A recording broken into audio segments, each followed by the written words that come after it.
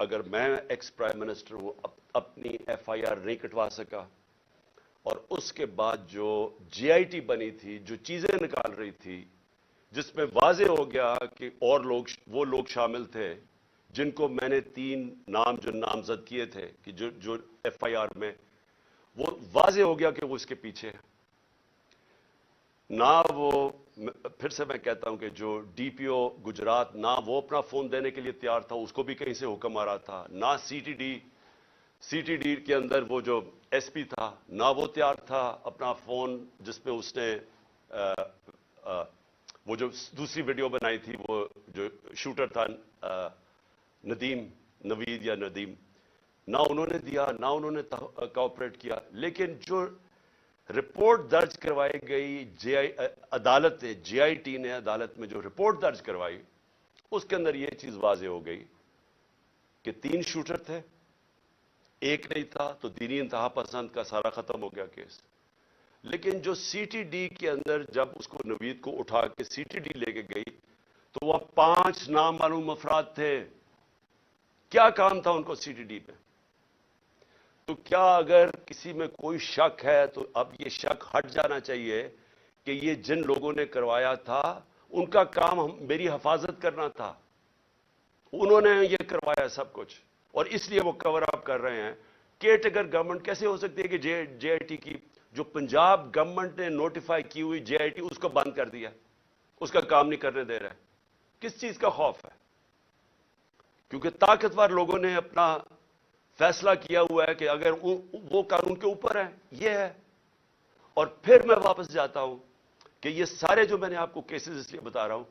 کہ یہاں role of law نہیں ہے یا انصاف ختم کر دیا ہے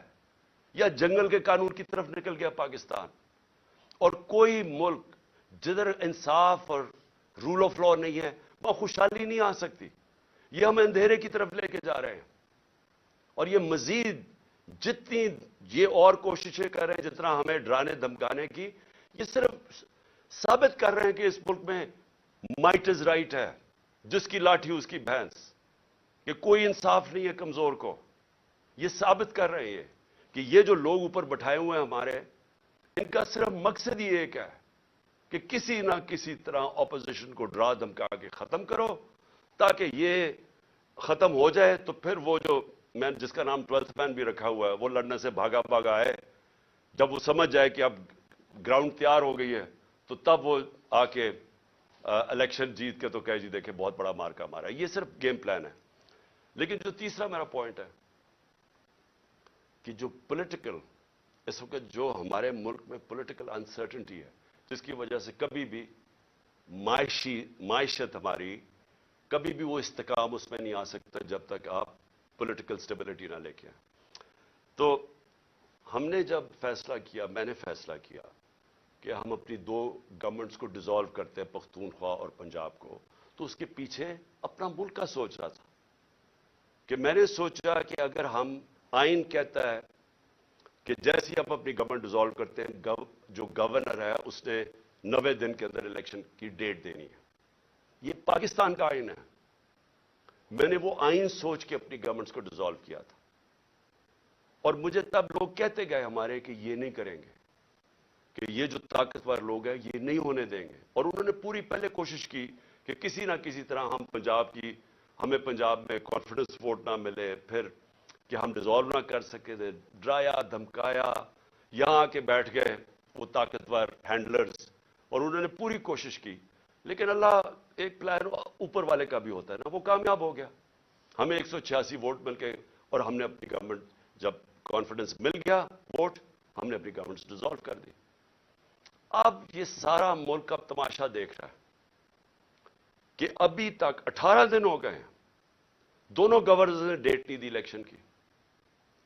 اور یہ جیسے ہی 90 دن ختم ہوں گے تو ساری قوم سمجھ جائے کہ اس کے بعد یہ آرٹیکل 6 لگے گا ہر کوئی جو گورنمنٹ میں بیٹھا ہوگا کیونکہ وہ بالکل گورنمنٹ جو بھی گورنمنٹس ہوں گی الیگل ہو جائیں گی وہ آئین کے خلاف ہو جائے گی اور جو بھی یہ کوشش کر رہا ہے کہ کسی طرح اس کو آگے کھینچا جائے اور وہ ہمیں پتہ ہے کون کوشش کر رہے ہیں ایک تو یہ جو